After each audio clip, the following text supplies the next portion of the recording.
이재명에 대해서는 어떻게 했습니까? 정말 완전히 그 일가뿐만 아니라 그 주변에 있는 사람들, 그 관련자들을 완전히 씨를 말리듯이 초토화시키잖아요. 고발장 하나만 가지고도 뿌리에 뿌리를 타고 계속 넘어가서 고발이 되지 않는 상황까지 다 조사하고 그랬었잖아요. 맞습니다. 예. 그러니까 지금 법 앞에 평등이라는 게 저는 뭐 국민 여러분께 분명히 말씀드리는 거는 어떤 사건을 갖다가 제대로 수사하지 않는 것도 법 앞에 평등을 무너뜨리는 거죠. 방금 전에 말씀드린 대로 윤석열, 김건희, 최은순 이 본부장 비리에 대해서 검찰이 다 덮고 막 이런 것도 문제지만은 거꾸로 검찰 개혁을 외치고 검찰에 조금 밑보인 사람들에 대해서는 반대로 정말 사소한 법카 진짜 그 10만 얼마 가지고 그거 가지고 진짜 경기도 내 식당, 제가 경기도거든요 사무실이. 그래서 그 식당에 가본 적이 있어요. 네. 우연히 그 압수수색 당한 데를 갔거든요. 네. 정말 그분들은 압수수색 당하면서 피눈물을 흘렸거든요. 근데 그런 식당이 129곳이에요. 이게 할 짓입니까? 검찰이? 대한민국 검찰이 그렇게 할 일이 없습니까? 예? 그럼 국밥집 가가지고 압수수색을 하면서 그 일상생활을 파괴하는 게 대한민국 검찰이 할 짓이냐고요. 그러니까 이것도 법 앞에 평등을 무너뜨리는 일입니다. 정말 과도하게 검찰이 갖고 있는 이 칼을 정말 한마디로 모기 잡으려고 진짜 소 잡는 칼을 쓴 거죠. 대포를 쓰는 이런 짓거리를 검찰이 지난 수년간을 해온 거예요. 그러니까 정말 이런 것들은 이제 법 앞에 평등을 사건을 은폐하고 살아있는 권력에 면죄부 주는 것도 정말 큰 문제지만 반면에 그 정치적으로 반대편에 있다고 해서 살아있는 권력의 대통령 선거의 경쟁자였다는 이유 하나만으로 완전히 그렇게 이렇게 검찰권을 남용하는 것도 그래서 저희가 고발한 사건의 죄명이 거의 대부분이 70%가 직권남용입니다. 그러니까 국민이 부여한 검찰권, 그 수사권과 기소권을 정말 검사는 막강한 권한, 대한민국 검사만큼 이렇게 파워풀한 직업이 없습니다. 그러니까 검사는 수사권만 있어도 굉장히 힘이 센데 기소권만 있어도 거기다가 수사권 있죠. 또 영장 청구권까지. 그러니까 뭐 권총 하나 준 게 아니라 거기다가 뭐 그 장총에다가 수류탄까지 다 주니까 당연히 제가 칼 들고 어떻게 싸웁니까 그거를. 그러니까 그렇게 과도하고 비대한 권한을 이제는 더 이상 방치할 수가 없기 때문에 새 정부에서 제가 정말 이재명 대통령님께도 정말 여러 번 정말 간접적으로 부탁을 드렸지만은 반드시 일본 개혁 과제로 우리 국민들이 그렇게 간절히 염원하는 검찰 개혁은 정말 하루라도 빨리 완수해야 된다라는 말씀 드리고 싶습니다. 네. 김한배 대표처럼 이렇게 이제 고발을 정말 목숨 걸고 했던 분들이 계시기 때문에 많은 국민들이 지금 깨달았어요. 먹고 사는 문제 굉장히 중요하다. 그래서 이번 이재명 정부에서 가장 먼저 해줄 걸 민생 안정. 그리고 두 번째는 바로 검찰 사법개혁이거든요. 사실 일반인들 같은 경우는 전에 이제 뭐 검찰개혁 같은 경우는 말만 했는데 뒤로 이제 우선순위에서 밀려났단 말이에요. 그런데 이번 정부에서는 정말 국민들의 여러 같은 성원으로 검사들, 검찰 이대로 놔두면 안 된다라고 생각했기 때문에 이번 정부에서 반드시 검찰개혁 할 겁니다. 그리고 하고 있는 중이고요. 네. 기다려 보십시오.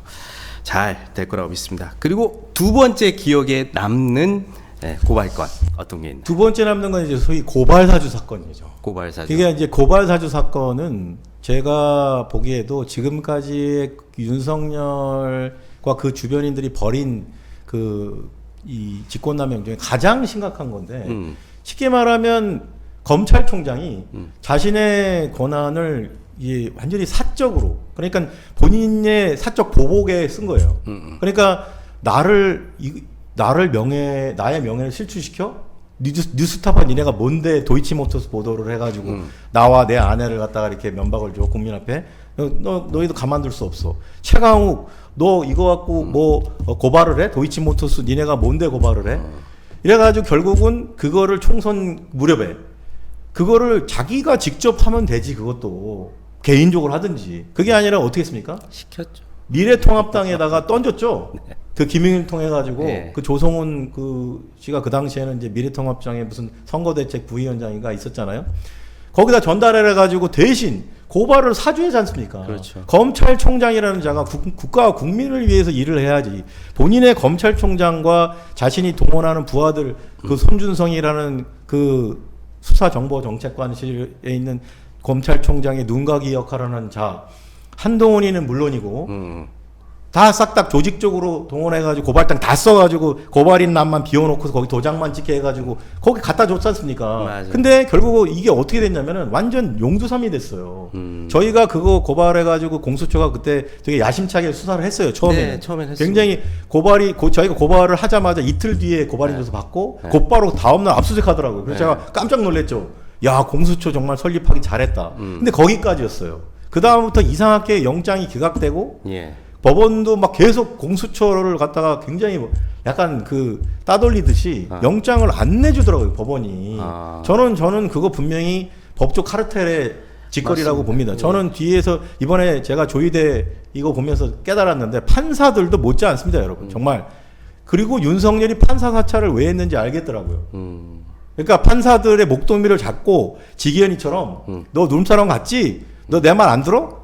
그러면 너 어떻게 되는지 봐봐. 이 검사들이 그런 식으로 야비하게 판사들의 비리 같은 거를 딱 주고선 자기들 마음대로 부렸던 게 아닌가. 어찌됐든 공수처가 제대로 그 윤석열과 한동훈을 처단하지 못해서 그 사건도 저희가 재고발했어요. 이미. 네. 이 손준성이는 재판을 받지만 윤석열과 한동훈은 역사 국민 앞에 한 번도 제대로 심판받지 않았기 때문에 공수처가 지금 이제 새 정부와 함께 이제 다시 진용을 갖춘다고 하니까 지금 최상병 요게 좀 마무리되면 곧바로 공수처는 고발 사주부터 다시 하십시오. 그리고 국민들이 그 사건은 지금도 크게 기억하고 있기 때문에 그거는 반드시 공수처에 명운을 걸고 윤석열이 검찰총장으로서 검찰을 사조직화했던 한마디로 검찰권을 사유화했던 최악의 사건입니다. 그 부분에 대해서 공수처는 정말 조직의 명운을 걸고 요 최상병 사건에 대한 그 부분이 어느 정도 마무리가 되면 고발 사주 사건은 다시 반드시 역사 국민 앞에서 제대로 수사를 해주기를 말씀을 꼭 드리고 싶습니다. 예. 맞습니다. 이번에 이제 내란 사건 이후에 이제 공수처가 얼마나 중요한 역할을 하는 기관인지 모든 국민들도 새로 알았고, 그리고 정치권에서도 공수처를 더 키워야 된다라는 공감대가 형성이 돼 있기 때문에 이제 좀 더 힘있게 수사를 할 거라고 생각이 듭니다. 마지막 세 번째. 네, 세 번째. 그래서 이제 세 번째로 제가 이제 또 그 기억이 나는 거는 그 이제 방금 아까 저 언급했던 코바나 컨텐츠 예. 고발 사건인데, 그거는 이제 검찰총장도 검찰총장이지만 결국은 김건희가 연루된 사건인데, 그 당시에 그게 문제가 되니까 코바나 컨텐츠 측에서 그 기업들한테 문자를 보내요. 그 국회에다가 관련 자료 제출하지 마라. 그러니까 국회에서 민주당 쪽에서 그 계약서를 달라고 그랬거든요. 코바나 컨텐츠랑 그 협찬 계약을. 근데 대기업들이 놀랍게도 하나도 제출을 안 해요. 한마디로 협조하지 않습니다. 그러니까 결국은 그런 식으로 김건희에 대한 부분에 대해서 이미 기업들은 본능적으로 알았던 거죠. 검찰총장에게 밑보이면 큰일 난다. 그 정도로 되지도 않은, 아직 정식으로 임명도 되기 전인데 벌써 알아서 이렇게 기업들이 협찬을 하고, 또 그거에 대한 자료도 제출하지 말라고 하니까 또 국회에서 요구된 자료 제출하지 않고. 그러니까 이게 그 정도로 대한민국이 검찰이라는 이 존재가 기업들한테도 그렇게 무서운 존재구나.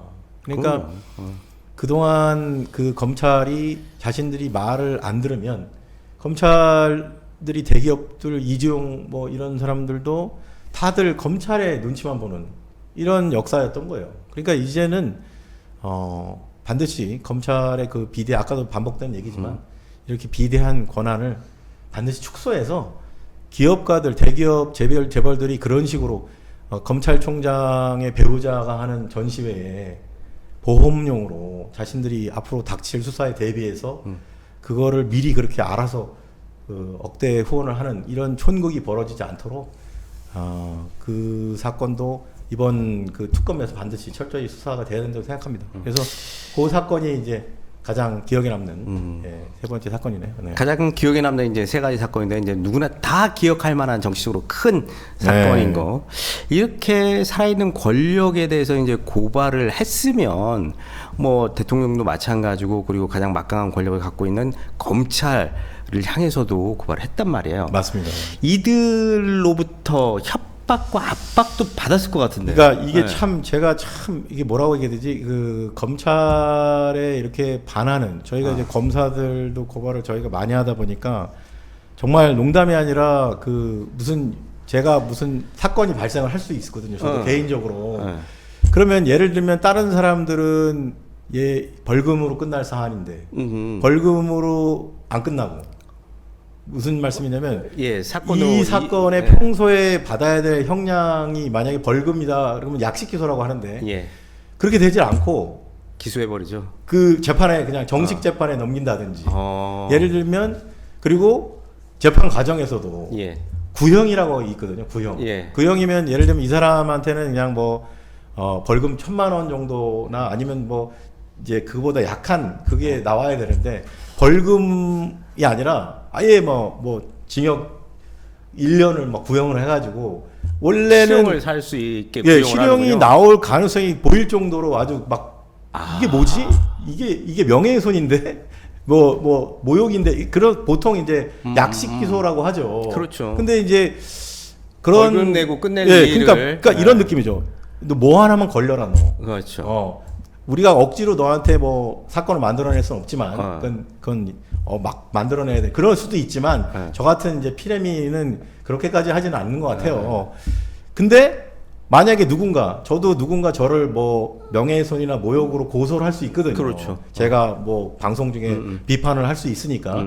근데 그런 사건은 통상 뭐 모욕죄 같은 경우 벌금 50. 근데 저 같은 경우는 뭐 스타트가 아예 전과가 없는데 예. 벌금 이 액수 자체가 처음 스타트가 뭐 200 이렇게 시작하는 거예요.